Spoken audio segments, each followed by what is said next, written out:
o plano maligno de Ancelotti para a seleção brasileira do canal Victorando Fute. Ancelotti é o técnico que mais venceu Champions League, o único que conseguiu vencer as 5 principais ligas europeias, e nesse momento se uniu à maior seleção da história, a seleção de Pelé, Garrincha, Romário, Ronaldo, Ronaldinho, e que simplesmente morreu durante um tempo. Triste, triste. Os últimos anos para os brasileiros não foram fáceis. A única que tem 5 estrelas no peito. Simplesmente a união entre um dos maiores ou o maior treinador da história com a maior seleção da história. Isso vai tornar...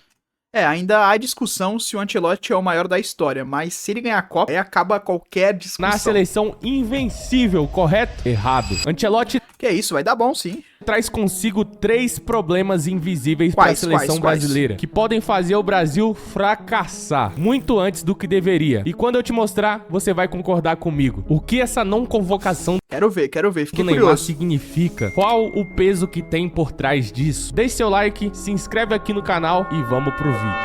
Lembrando, hein, vídeo original na descrição. Primeiro problema, falsa expectativa. Quando Ancelotti treinava o Milan, o Kaká foi eleito o Bola de Ouro. Quando Ancelotti treinava o Real Madrid, Cristiano Ronaldo teve uma das maiores médias de gols da história da sua carreira. Quando Ancelotti treinava o Benzema, o francês foi eleito o Bola de Ouro e fez a melhor temporada de toda a sua vida. Quando o Carleto Ancelotti treinou o Vinícius Júnior, conseguiu extrair o melhor futebol dele nos últimos anos e ainda recuperou, fazendo ele se tornar o The Best, o melhor do mundo pela FIFA.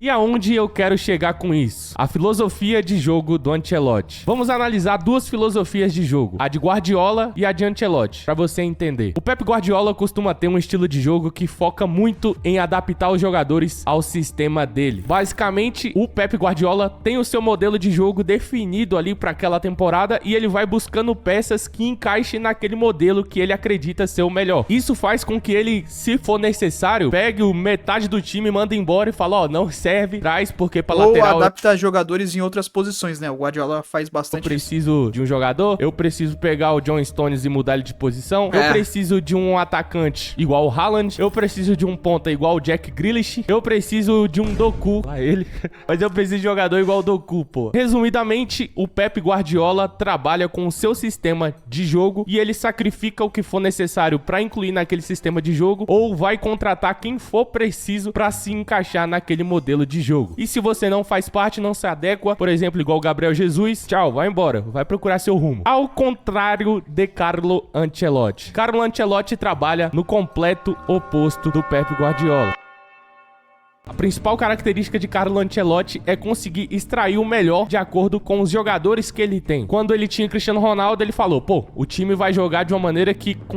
E fica aqui uma curiosidade, hein? Nem sempre foi assim. Inclusive no meu outro canal, o Artilheiro, depois se quiser escreve aí no YouTube pra procurar. Daqui a uns dias deve estar saindo um vídeo que eu tô fazendo... Já fiz uma pesquisa, né? Já até gravei o vídeo sobre o Ancelotti. Um vídeo que vai dar mais de 50 minutos. Tô até triste que vou ter que editar ainda.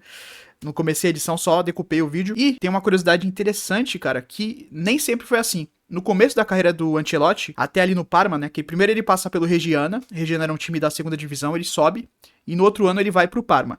No Parma, ele chega ali, tinha o Zola, né? E outros grandes jogadores, Lilian Thuram, o Buffon tava lá começando também. Tinha todo o investimento da Parmalat também naquela época. E o que acontece? O Ancelotti ele jogava no 4-4-2, que ele aprendeu com o antigo treinador dele, o Arrigo Sacchi, né? Que inclusive chamou na época o Ancelotti para fazer parte da comissão técnica na Copa de 94. Então, o Ancelotti ele foi assistente técnico em 94 da Itália. E aí depois ele vai pro Reggiana, e depois do Reggiana ele acaba indo pro Parma, né?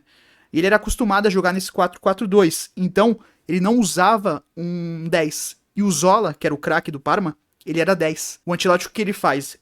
Quando ele chega, né? Ele joga o Zola pra meia direita, o que não agrada, né? Joga o Zola pro lado do campo. E o Zola não gosta, né? Porque ele é um 10 clássico, então ele fica, acho que 8, 9, sei lá, alguns jogos, e acaba saindo depois pro Chelsea, né? Porque ele não gostava de jogar ali. Não era a característica dele. E aí depois, na temporada seguinte, o Parma tem a oportunidade de comprar o Baggio, né? O Baggio acho que estava livre, alguma coisa assim. E o Parma já estava tudo certo com o Baggio. Só que o Ancelotti, ele barra a contratação do Baggio, porque também o Baggio era um camisa 10. E o Ancelotti, ele era preso ao esquema 4-4-2, né? Uma loucura. Aí depois passa um tempo, né? E ele vai pra Juventus, o Ancelotti. E lá estava simplesmente Zinedine Zidane. O Ancelotti, se eu não me engano, ele chega em fevereiro de 99, e alguns dias antes, o Zidane tinha acabado de ser eleito o melhor do mundo. E alguns meses antes, o Zidane tinha arrebentado na Copa de 98, cara. Aquela Copa que ele faz gol na final. Então, o Ancelotti não tinha outra opção, ele tinha que usar o Zidane, que era um 10 clássico, né? Um meia. E aí ele acaba tendo que adaptar, pela primeira vez na sua carreira, o seu esquema a um craque, a um jogador, e depois ele aprende com isso, né? E tanto é que ele deu uma entrevista, ele fala que se ele pudesse voltar atrás, ele teria, né, usado o Baggio, por exemplo. Só que o Baggio, por exemplo, ele falou, se pudesse eu voltar atrás, né, eu voltaria. O Zidane me ensinou muito, né, ver o Zidane jogar e ter que colocar o time pra jogar em torno do Zidane, foi um baita aprendizado, né.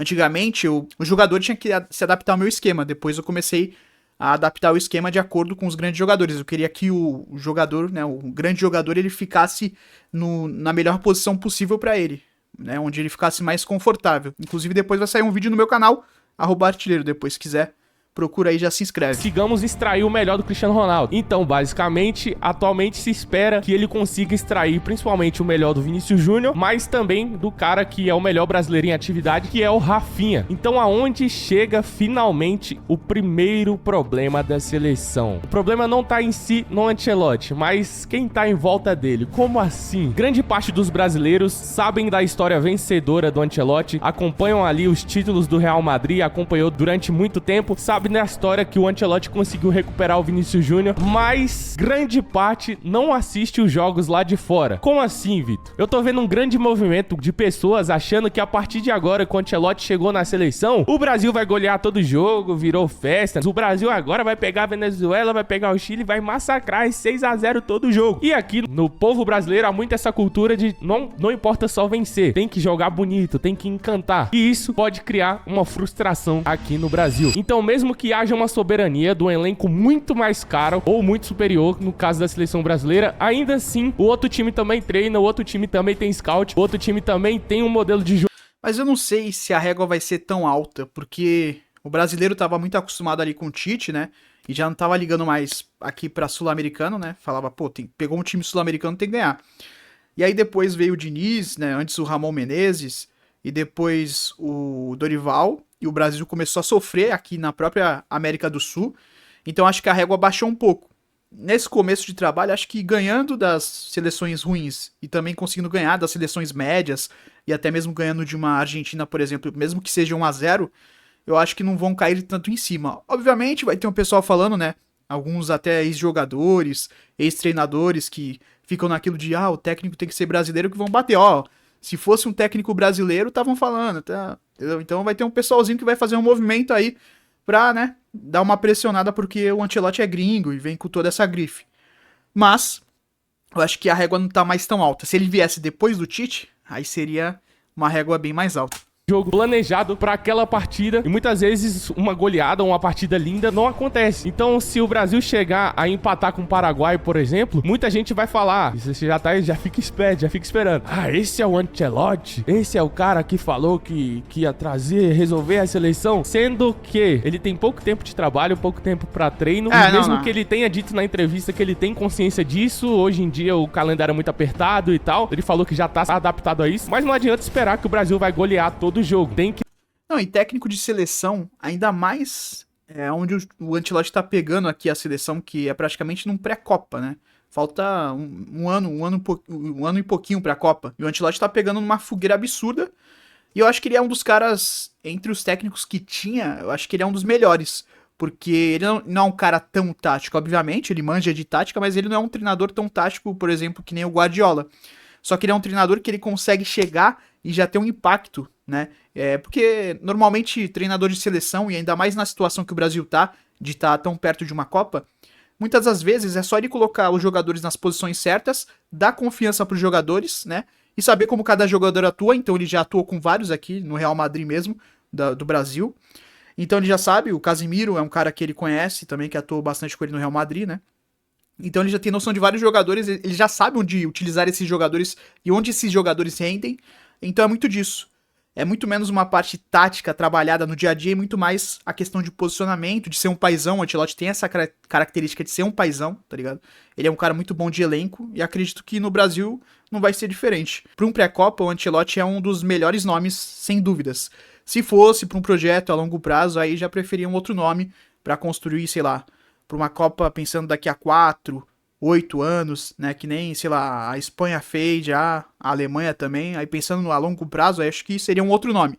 Mas para ter esse impacto imediato, o Ancelotti, tanto é que em vários times que ele chegou, ele foi campeão, tá ligado? Ele chegava na temporada e era campeão. No Chelsea foi assim, no Real Madrid foi assim, no Bayern foi assim, né? Então ele já chegava muitas das vezes ganhando título. Que ter paciência. O que se espera do Ancelotti é que se consiga ver um modelo de jogo no qual o Brasil tenha um padrão e consistência tática, o que não se viu desde o Diniz, desde o Dorival e até o Ramon Menezes que passou aí pela seleção, mano. Baseado nesses fatores que envolvem o futebol e que a cada dia o nível tático está mais alto até para seleções menores, não vai ser todo jogo que o Brasil vai jogar pra frente. Também vai ter jogos como o que o Ancelotti fez contra o City na temporada 23-24, que o Real foi pra sofrer defensivamente e jogar no contra-ataque. Naquele momento, o City era o favorito e o Ancelotti conseguiu classificar o Real Madrid indo com a proposta de jogo de defender a maior parte do tempo e jogar explorando as falhas que esse ataque incisivo do City ia proporcionar. Eu imagino um Brasil. Mas talvez ele, né, não era o plano dele sofrer tanto quanto sofreu, entendeu? E muitas das vezes também o Ancelotti ele foi salvo pelo Courtois. Ali não era o Courtois que tava, né, era o Lunin, mas em vários jogos, até na final contra o Liverpool, o Courtois foi o nome do jogo. Então, no esquema do Ancelotti, que é um esquema que muitas vezes se defende, e às vezes não se defende tão bem, vai ter que precisar o Alisson aí fazer alguns milagres, tá ligado? Brasil indo jogar contra uma França e jogar contra uma Espanha com esse modelo de jogo jogando contra-ataque. Mesmo que a gente classifique por 1-0, passe na Copa ou 2-0, o que vai acontecer? O Ancelotti vai ser criticado por alguma parte da população. Ah, mas daí é normal, qualquer um seria, né? Nunca ninguém vai estar 100% satisfeito. Mas se classifica contra uma França, eu acho que o brasileiro comemoraria. O brasileiro comemoraria, tá ligado? Porque ultimamente o Brasil só tá sendo eliminado por seleções medianas, né? Nas quartas de final. Então se classifica contra uma França, o brasileiro ia falar, opa, o Brasil voltou, ufa.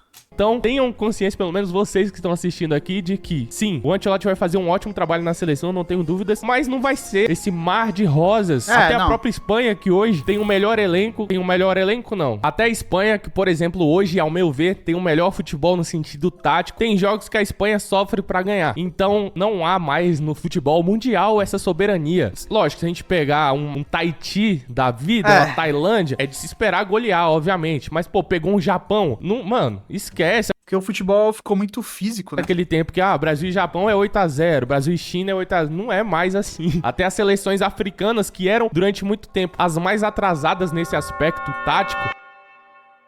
Hoje, se você pegar uma Gana, pegar a Nigéria, pegar Marrocos, por exemplo, Marrocos, mano, a seleção zaça. Senegal não vai mais golear, entendeu? Inclusive, o Brasil perdeu pra Senegal, né? No comando aí do... Não, mas em Copas as seleções africanas normalmente davam um trabalhinho, tá ligado? É que obviamente evoluíram. Do nosso querido também, técnico. mas eles sempre deram um trabalhinho. Tem até nas Olimpíadas, eu não lembro, acho que foi a Nigéria. Deu um maior trabalho nas Olimpíadas, foi campeão ou foi vice? Não lembro agora. Mas tem bons trabalhos. Asiáticas eram as piores. Japão melhorou muito, cara. Evoluiu muito o Japão. Tem vários jogadores japoneses jogando na Europa, tá ligado? Então foi uma grande evolução. Deixa aí, se vocês lembram quem é. Enfim, mas vamos pro segundo problema. Automaticamente, qualquer coisa menor do que ganhar o Hexa se torna fracasso. O brasileiro tem mania de pegar qualquer cara que tem uma campanha ou uma carreira gigantesca. Se o Messi fosse brasileiro, por exemplo, se ele chega e não ganha essa Copa com o Brasil, ele seria completamente chamado de pipoqueiro, de fracassado, de só jogava bem no time, não era tão completo assim. E da mesma forma pode acontecer com o Carlo Ancelotti. Se o Ancelotti não ganhar o Hexa... Mas acho que é uma coisa muito recente. Porque a gente não vê o pessoal mais antigo tratando, por exemplo, o Zico assim, né? O Zico, um ícone no futebol brasileiro. Ele não tem Copa do Mundo, ele não tem Copa América. E o pessoal não trata ele assim mal na seleção. Inclusive, muitos exaltam a seleção, por exemplo, de 8-2, que foi protagonizada por ele, né? Era um dos principais jogadores. Então... Não sei, acho que é algo muito mais atual, talvez, de as pessoas estarem levando muito em conta a Copa do Mundo e não as atuações. E além disso, obviamente, né, a seleção não encanta há muito tempo, né? O Neymar muitas das vezes joga sozinho, então fica complicado. vai ser um fracasso, eu concordo, mas em partes. Por quê? Nas últimas Copas o Brasil não conseguiu passar nem das quartas de final, mano. Em 2014 nós chegamos nas semifinais e tomamos aquela bendita paulada, né? Lá ele 7-1 pra Alemanha. Depois, na de 18, morremos nas quartas pra Bélgica. Depois, em 2022, morremos nas quartas pra Croácia. E eu considero que se o Brasil não passar das quartas nessa nova Copa do Mundo, pode ser considerado um fracasso com certeza. Mas não por causa do Ancelotti. Obviamente, a gente tem um costume de pegar um... Pô, o Ancelotti, ele tá chegando numa fogueira absurda, tá ligado? Então, pô, muito em cima da Copa. Cara, e querer crucificar ele. No caso da Copa das últimas 2 Copas, crucificaram o Tite. Eu concordo que ele errou em certo ponto, mas o Brasil fez uma campanha magnífica até chegar à Copa nas eliminatórias, ficou invicto. O Brasil não ganhava a Copa América há mais de 12 anos e conseguiu ganhar com o Tite. Mas assim, não vou entrar nesse mérito do Tite. O Tite foi considerado, a partir do momento que o Tite perdeu as 2 Copas, pra muita gente ele se tornou um treinador lixo, entendeu? Então é esse extremismo que há no povo brasileiro. Se o cara ganha, ele é meu Deus, ele é o melhor de todos os tempos. Se perde, ele é um lixo. E no caso do Carlo Ancelotti, se não ganhar o Hexa, pode ser sim considerado um fracasso, mas não por causa do Ancelotti. O Ancelotti vai ter 1 ano pra trabalhar. Muito pouco. Mas, que nem eu falei, dos técnicos que tem disponíveis, eu acho que ele é o melhor nome pra um trabalho tão imediato, pra tentar um Hexa, né? Há 1 ano aí da Copa. É um fracasso por causa da CBF. Só que ninguém vai chegar e vai bater lá na porta do Edinaldo Pereira, ou vai bater no presidente anterior, ou vai bater no atual. No atual também não tem muito o que falar, que o cara acabou de entrar. Mas assim, ninguém culpa a instituição que promove isso antes do treinador. Então, obviamente, com a experiência, com a bagagem que o Ancelotti tem, podemos esperar que o Brasil ganhe a Copa? Com certeza, mano. A gente tem um bom time, estamos aí entre as 4 melhores seleções. A gente viu a Croácia chegar na final de 18, estando... Hoje em dia a gente não tá entre as 4 melhores seleções, mas a gente tem potencial, com Magalhães voltando, com Militão voltando, uma boa dupla de zaga seria. Eu acho que pra mim essa seria a dupla titular, eu não aguento mais ver Marquinhos como titular da seleção, sendo sincero. Se o Casemiro, né, voltar a jogar na seleção bem, se ele tiver uma boa volta, tomara, por favor, ele é um cara que, putz, ia ajudar demais, porque o Brasil no meio campo defensivo tá devendo muito. Tá precisando achar um cara ali, pô, ter esse cabeça de área que sai com qualidade da bola ali de trás e que tem marcação, pô, seria um baita achado. A gente espera muito que o Ancelotti também potencialize o Vini Júnior, o Rafinha, o Rodrigo, né, ele soube utilizar eles, então a gente espera que ele potencialize o Neymar também, né, até talvez usando o Neymar como um camisa 10, eu falei que no começo ele não utilizava, mas depois foi obrigado a utilizar por causa do Zidane, e aí ele começou a adaptar os jogadores, o seu esquema aos jogadores. Então é torcer, mas é uma expectativa boa. Agora, entre as 4 melhores, não sei. O Brasil tem potencial para estar no top 3 de melhores seleções, mas atualmente, pelo nosso momento, acho que não. Longe de ter um dos melhores elencos, então o futebol ele é jogado. A gente viu o Marrocos com um modelo de jogo muito bem definido, dando trabalho, eliminando grandes seleções. A própria Argentina, tá ligado? Se você for pensar, antes dela ganhar a Copa América, foi 2020, acho que foi 2021 que a Argentina ganhou a Copa América. Ninguém dava nada pela Argentina. Aí depois ela ganha a Copa América. Pra Copa ela não vai como favorita, vai com uma possibilidade ali distante por causa do Messi. Na Copa começa perdendo pra Arábia Saudita e depois que engata de vez, né? Então, às vezes a seleção que chega como favorita, como o Brasil chegou com certo favoritismo de pelo menos estar ali na semifinal. Acabou não chegando. A Argentina não tinha esse favoritismo, né? Igual o Brasil. Então é muito questão de momento, é muito questão de saber jogar a competição, tem um pouco de sorte também, tem um pouco de saber não cometer bobeiras que o Brasil vem cometendo Copas após Copas, né? Bobeiras que acabam tirando a classificação pro próximo jogo. É isso, é saber jogar a Copa, né? Como a Espanha. Tem um goleiro que talvez brilhe em momentos, porque, pô, o Alisson é um baita goleiro, não tem como criticar, eu acho que ele realmente tem que ser o titular, mas a gente espera que ele nunca falhou, assim, pela seleção em Copas, né? Não teve uma defesa que tu fala, nossa, o Alisson falhou no jogo decisivo, mas falta também ele ser um pouco Dibu, porque, no geral, ele é um goleiro muito maior que o Dibu, só que em Copas, o Dibu fez muito mais que ele, né? O que ele fez ali pela Argentina foi algo grandioso. Então loucura. Então, dá pra esperar que o Brasil seja hexa? Sim. Se não ganhar, Ancelotti tem que ser capado e mandado embora? No meu ver, não. Se puder renovar, renova com o cara pra próxima Copa. Tem que pensar a longo prazo. Então. ou então vai atrás de Guardiola, Klopp, alguém desse nível. Agora não adianta também sair de Ancelotti pra vir pra aqui pro Brasil, porque não tem técnico atualmente preparado pra isso, cara. E eu acho que não vai ter tão cedo. Tem a esperança no Felipe Luiz, mas ele pelo jeito tá bem cru ainda. Ele tá oscilando bastante com o Flamengo, então é uma incógnita também, mas é um cara promissor.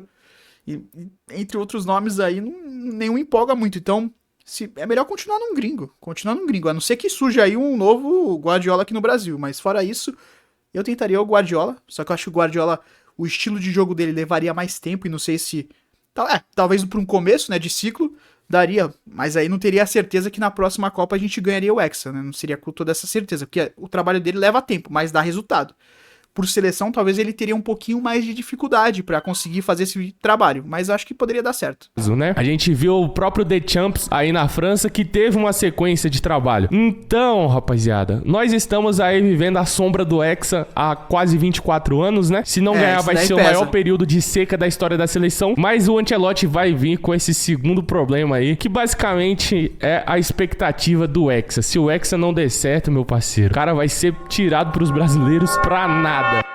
Isso daí é verdade. Terceiro problema, Neymar. A convocação do Ancelotti pela maneira como foi feita, com os nomes no qual ele trouxe e pelo fato de não ter convocado o Neymar, gerou uma certa polêmica aí no mundo do futebol, mas principalmente traz a mensagem ao mundo de que o Ancelotti tá pouco se lascando pra opinião pública. A presença, por exemplo, do Alexandre Ribeiro, que não é um cara que tem muito conhecido aqui no Brasil, a presença de Andreas Pereira ali no meio, a convocação do Richarlison, a ausência do Neymar. Só trazendo um adendo aqui, muita gente me pergunta sobre o Rodrigo. O Rodrigo tá machucado, tá, galera? Mas...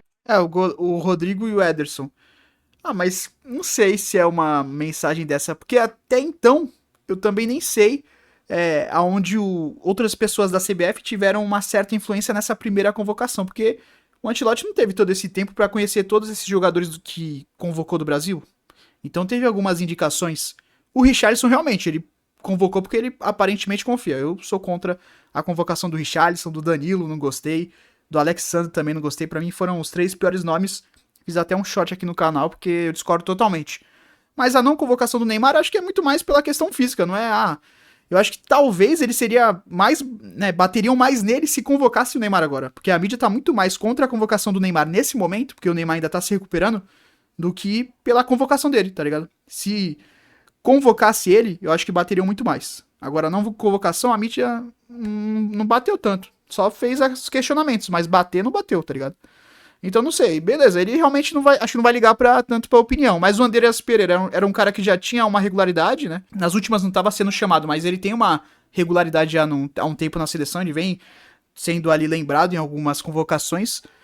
E eu não confio que essa convocação, essa primeira, foi totalmente um Ancelotti, não. Eu acho que o Casemiro, o Richarlison, sim, mas acredito que uns outros nomes aí foi uma questão de indicação, porque ele ainda tá chegando, ele conhece todos esses nomes do futebol brasileiro? Não acho que ele conheça. Mas voltando à convocação, isso prova que o Ancelotti quer ter um time funcional e que não vai abrir mão disso de maneira nenhuma. Então isso se cria uma mensagem, tanto pro Neymar também. Eu sou fã absurdo do Neymar, mas de que ele não tem mais cadeira cativa na seleção. Então, se ele não estiver desempenhando um bom futebol, ele não vai ser mais convocado. E se imagina que o Neymar quer estar na próxima Copa, né? Pelo menos eu penso que sim. Então, isso vai gerar também no Neymar um senso de competitividade ou um propósito que talvez ele não tenha mais. Já é claro que o Neymar não tem mais propósito dentro do futebol.